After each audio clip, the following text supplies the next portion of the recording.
Hey guys, welcome to Tutorial Guru. Today we'll be learning how to switch accounts on WhatsApp, and now let's dive right in.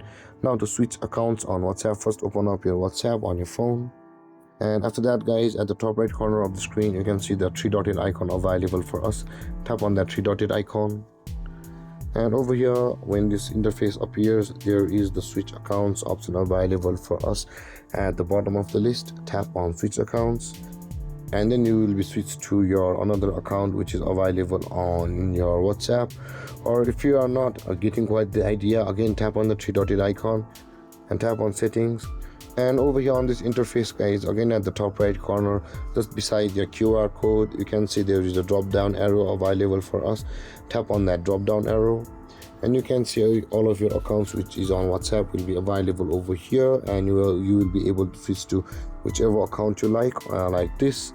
And guys, this is how to switch accounts on your WhatsApp. And if you have any confusions or questions regarding the topic, feel free to comment in the comment section below, and don't forget to like, subscribe and hit that bell icon for more videos. Thank you for watching guys. Peace.